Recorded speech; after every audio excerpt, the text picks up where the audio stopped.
जय श्री कृष्ण मित्रों, आपका हार्दिक स्वागत है आपके अपने चैनल प्राचीन ऐतिहासिक कहानियों पर। दोस्तों, आज की वीडियो बहुत ही खास होने वाली है, इसलिए इसे अंत तक जरूर सुनिएगा।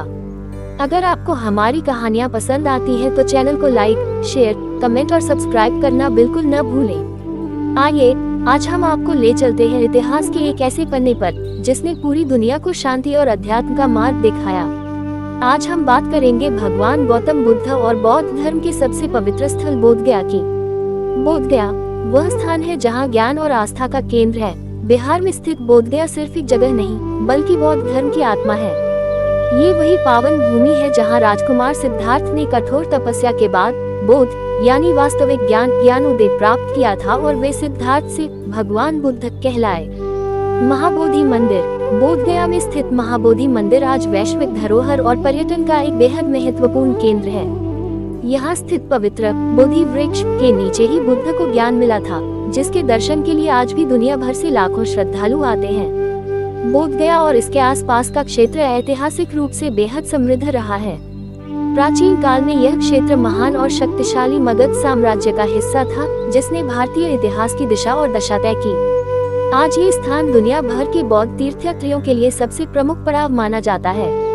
तो चलिए, देर किस बात की, उठाते हैं इतिहास का पर्दा और जानते हैं भगवान बुद्ध के इस दिव्य सफर की पूरी कहानी।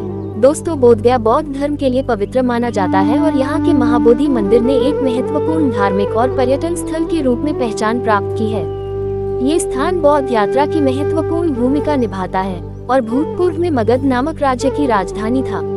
बोधगया बिहार राज्य के गया जिले में स्थित एक नगर है, जिसका गहरा ऐतिहासिक और धार्मिक महत्व है। यहाँ 2500 साल पहले युवा राजकुमार सिद्धार्थ गौतम को बोधि वृक्ष के नीचे ज्ञान प्राप्त हुआ था, जिससे उन्हें बुद्ध कहा जाने लगा। बिहार की राजधानी पटना के दक्षिण पूर्व में लगभग 101 किलोमीटर दूर स्थित बोधगया गया जिले से सटा एक छोटा शहर है। बोधगया में बोधि पेड़ के नीचे तपस्या कर रहे भगवान गौतम बुद्ध को ज्ञान की प्राप्ति हुई थी। तभी से यह स्थल बौद्ध धर्म के अनुयायियों के लिए अत्यंत महत्वपूर्ण है। वर्ष 2002 में यूनेस्को द्वारा इस शहर को विश्व विरासत स्थल घोषित किया गया है। करीब 500 BC में गौतम बुद्ध फाल्गु नदी के तट पर पहुंचे और बोधि पेड़ के नीचे तपस्या करने बैठे। 3 दिन और रात की तपस्या के बाद उन्हें ज्ञान की प्राप्ति हुई, जिसके बाद से वे बुद्ध के नाम से जाने गए। इसके बाद उन्होंने वहां 7 हफ्ते अलग अलग जगहों पर ध्यान करते हुए बिताया और फिर सारनाथ जाकर धर्म का प्रचार शुरू किया। बुद्ध के अनुयायियों ने बाद में उस जगह पर जाना शुरू किया जहां बुद्ध ने वैशाख महीने में पूर्णिमा के दिन ज्ञान की प्राप्ति की थी। धीरे धीरे ये जगह बोधगया के नाम से जाना गया और ये दिन बुद्ध पूर्णिमा के नाम से जाना गया। लगभग 528 BC के वैशाख, अप्रैल और मई के महीने में कपिलवस्तु के राजकुमार गौतम ने सत्य की खोज में घर त्याग दिया। गौतम ज्ञान की खोज में निरंजना नदी के तट पर बसे एक छोटे से गांव उरुवेला आ गए। वह इसी गांव में एक पीपल के पेड़ के नीचे ध्यान साधना करने लगे।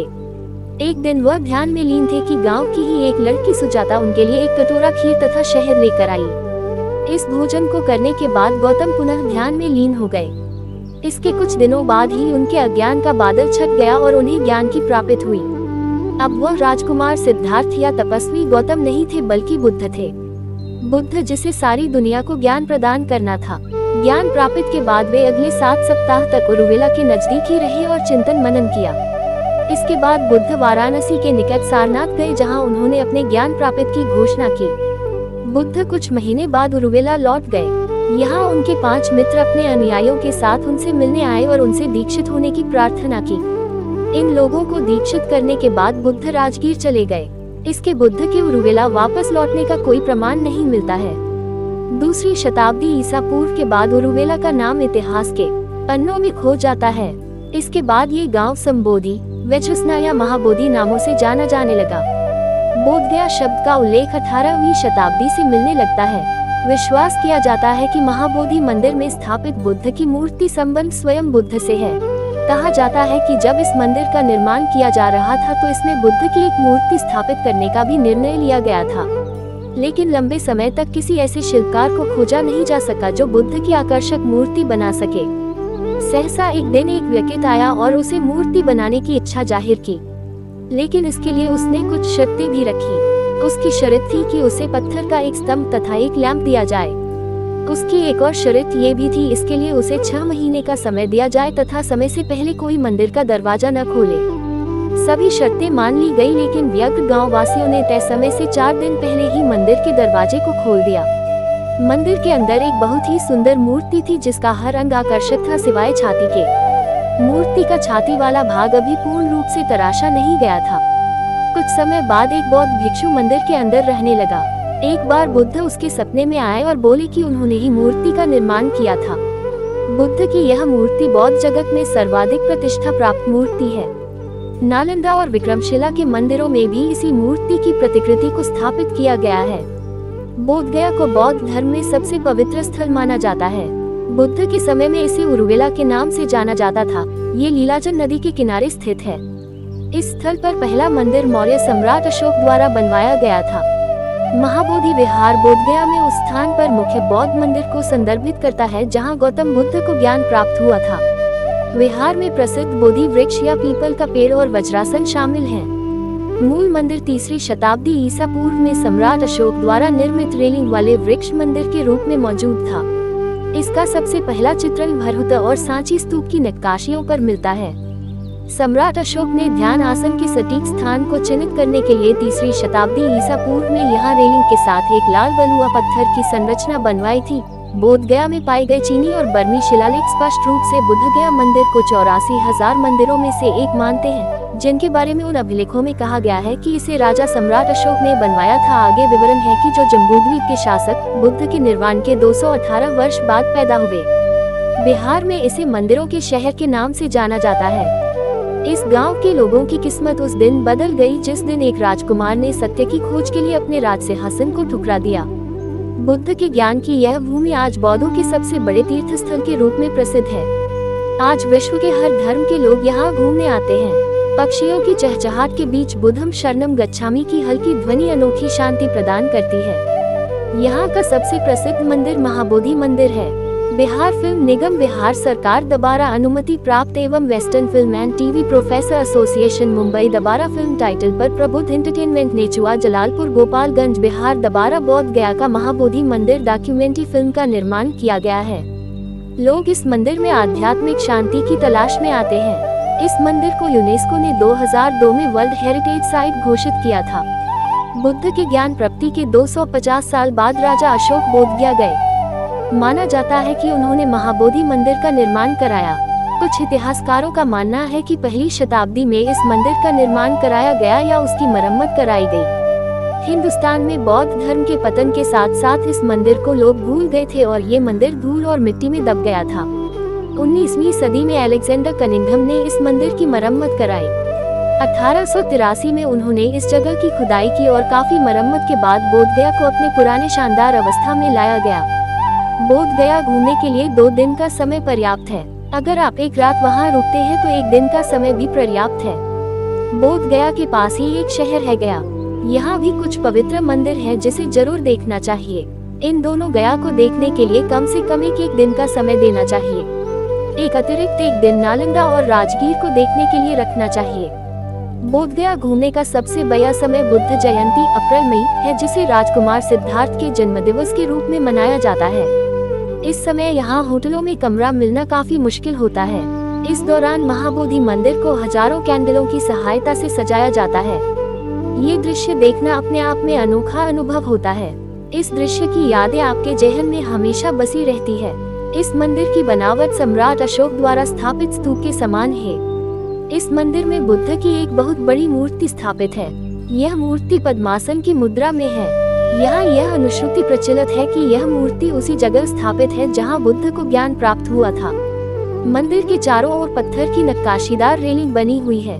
ये रेलिंग ही बोधगया में प्राप्त सबसे पुराना अवशेष है। इस मंदिर परिसर के दक्षिण पूर्व दिशा में प्राकृतिक दृश्यों से समृद्ध एक पार्क है जहाँ बौद्ध भिक्षु ध्यान साधना करते हैं। आम लोग इस पार्क में मंदिर प्रशासन की अनुमति लेकर ही प्रवेश कर सकते हैं। इस मंदिर परिसर में उन 7 स्थानों को भी चिन्हित किया गया है जहां बुद्ध ने ज्ञान प्राप्ति के बाद 7 सप्ताह व्यतीत किया था। जातक कथाओं में उल्लेखित बोधि वृक्ष भी यहाँ है। यह एक विशाल पीपल का वृक्ष है जो मुख्य मंदिर के पीछे स्थित है। कहा जाता बुद्ध को इसी वृक्ष के नीचे ज्ञान प्राप्त हुआ था। वर्तमान में जो बोधि वृक्ष वह उस बोधि वृक्ष की 5वीं पीढ़ी है। मंदिर समूह में सुबह के समय घंटों की आवाज मन को एक अजीब सी शांति प्रदान करती है। मुख्य मंदिर के पीछे बुद्ध की लाल बलुए पत्थर की 7 फीट ऊंची एक मूर्ति है। यह मूर्ति वज्रासन मुद्रा में है। इस मूर्ति के चारों ओर विभिन्न रंगों के पताके लगे हुए हैं जो इस मूर्ति को एक विशिष्ट आकर्षण प्रदान करते हैं। कहा जाता है कि 3वीं शताब्दी ईसा पूर्व में इसी स्थान पर सम्राट अशोक ने हीरो से बना राजसिंहासन लगवाया था और इसे पृथ्वी का नाभि केंद्र कहा था। इस मूर्ति के आगे भूरे बलुए पत्थर पर बुद्ध के विशाल पदचिन्ह बने हुए हैं। बुद्ध के इन पदचिन्हों को धर्म चक्र प्रवर्तन का प्रतीक माना जाता है। बुद्ध ने ज्ञान प्राप्ति के बाद दूसरा सप्ताह इसी बोधि वृक्ष के आगे खड़ा अवस्था में बिताया था। यहाँ पर बुद्ध की इस अवस्था में एक मूर्ति बनी हुई है। इस मूर्ति को अनिमेष लोचन कहा जाता है। मुख्य मंदिर के उत्तर पूर्व में अनिमेष लोचन चैत्य बना हुआ है। मुख्य मंदिर का उत्तरी भाग चंकामाना नाम से जाना जाता है। इस स्थान पर बुद्ध ने ज्ञान प्राप्त के बाद तीसरा सप्ताह व्यतीत किया था। अब यहाँ पर काले पत्थर का कमल का फूल बना हुआ है जो बुद्ध का प्रतीक माना जाता है। महाबोधि मंदिर के पश्चिमोत्तर भाग में एक छतविहीन भग्नावशेष है जो रत्नाधारा के नाम से जाना जाता है। इस स्थान पर बुद्ध ने ज्ञान प्राप्त के बाद चौथा सप्ताह व्यतीत किया था। दंतकथाओं के अनुसार बुद्ध यहाँ गहन ध्यान में लीन थे कि उनके शरीर से प्रकाश की एक किरण निकली। प्रकाश की इन्हीं रंगों का उपयोग विभिन्न देशों द्वारा यहाँ लगे अपने पताके में किया है। माना जाता है कि बुद्ध ने मुख्य मंदिर के उत्तरी दरवाजे से थोड़ी दूर पर स्थित अजपाला निग्रोधा वृक्ष के नीचे ज्ञान प्राप्त के बाद 5वां सप्ताह व्यतीत किया था। बुद्ध ने छठा सप्ताह महाबोधि मंदिर के दाईं ओर स्थित मूचालिंदा शील के नजदीक व्यतीत किया था। ये शील चारों तरफ से वृक्षों से घिरा हुआ है। इस शील के मध्य में बुद्ध की मूर्ति स्थापित है। इस मूर्ति में एक विशाल सांप बुद्ध की रक्षा कर रहा है। इस मूर्ति के संबंध में एक दंत कथा प्रचलित है। इस कथा के अनुसार बुद्ध प्रार्थना में इतने तल्लीन थे कि उन्हें आंधी आने का ध्यान नहीं रहा। बुद्ध जब मूसलाधार बारिश में फंस गए तो सांपों का राजा मूचालिंदा अपने निवास से बाहर आया और बुद्ध की रक्षा की। इस मंदिर परिसर के दक्षिण पूर्व में राज यातना वृक्ष है। बुद्ध ने ज्ञान प्राप्त के बाद अपना 7वां सप्ताह इसी वृक्ष के नीचे व्यतीत किया था। यही बुद्ध 2 बर्मी व्यापारियों से मिले थे। इन व्यापारियों ने बुद्ध से आश्रय की प्रार्थना की। इन प्रार्थना के रूप में बुद्धम शरणम गच्छामि का उच्चारण किया। इसी के बाद से यह प्रार्थना प्रसिद्ध हो गई। दोस्तों, इसी के साथ अब आपसे आज्ञा लेती हूँ। अगली वीडियो में फिर मुलाकात होगी, तब तक के लिए जय श्री राम।